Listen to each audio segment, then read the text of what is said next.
छोले, चने, काले चने, हरे चने। जी हाँ, आज हम इस वीडियो में उन टिप्स के बारे में बात करेंगे जिससे छोले या काले चने जायकेदार और बढ़िया ग्रेवी वाले बनेंगे। सबसे पहले हम फर्स्ट स्टेप में छोलों को भिगोने का काम करेंगे।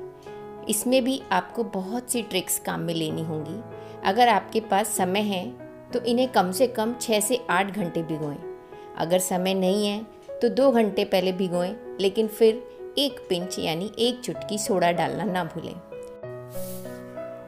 कम से कम 2 से 3 बार धोकर ही छोले चनों को भिगोना चाहिए। इसमें थोड़ा सा नमक डालना ना भूलें, इससे स्वाद बढ़ जाता है।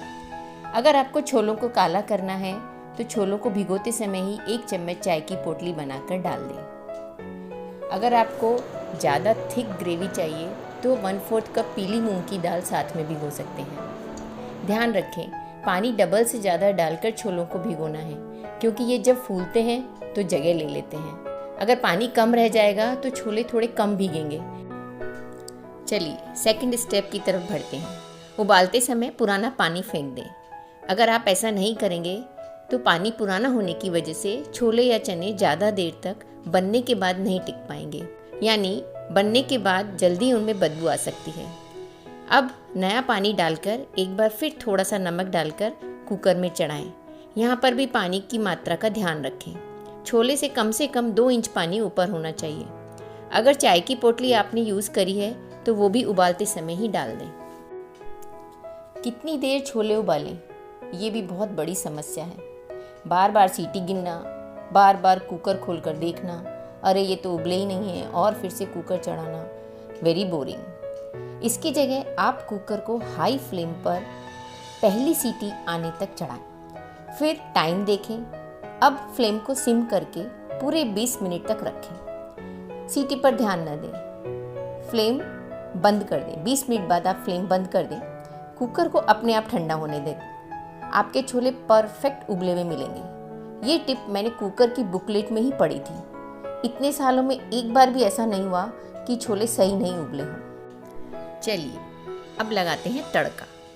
छोले में कभी भी ज़्यादा तेल की आवश्यकता नहीं होती है। आप कम तेल में भी छोले बना सकते हैं। अगर आप पूरा खड़ा मसाला वगार में या छौंकन में यूज़ कर रहे हैं, जैसे डोडा, तेजपत्ता, लौंग, दालचीनी, खड़ी लाल मिर्च ले रहे हैं, तो गरम मसाला ऊपर से ना डालें, क्योंकि ये खड़े मसाले अपना स्वाद छोड़ते ही रहते हैं जब तक आपकी सब्जी खत्म नहीं हो जाती है।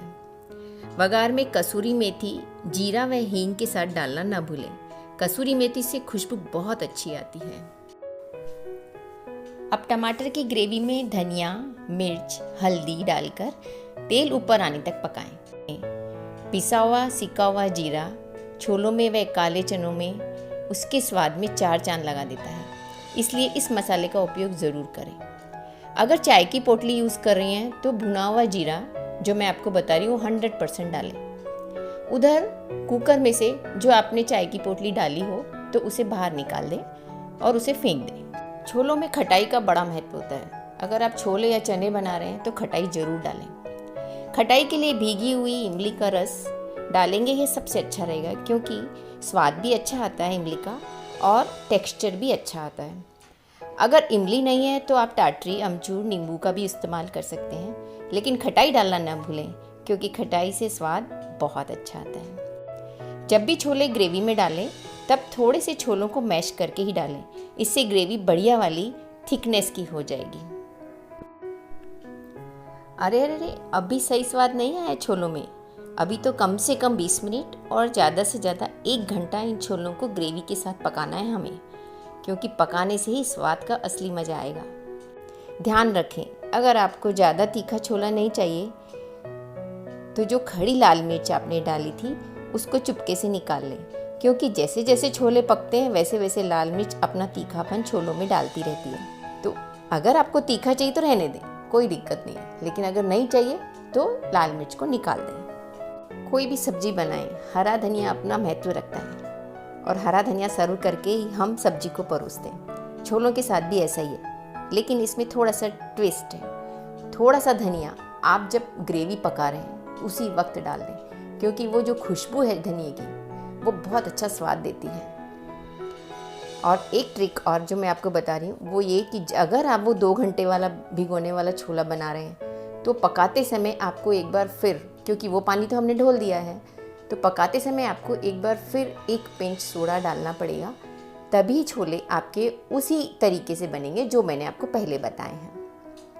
अगर ये सब ट्रिक्स आपको अच्छी लगी हो और अगर आप इन्हें यूज़ करें और कभी छोले बनाएं और वो स्वादिष्ट बने, तो एक बार मुझे कमेंट बॉक्स में ज़रूर बताइएगा, मुझे अच्छा लगेगा। Thank you.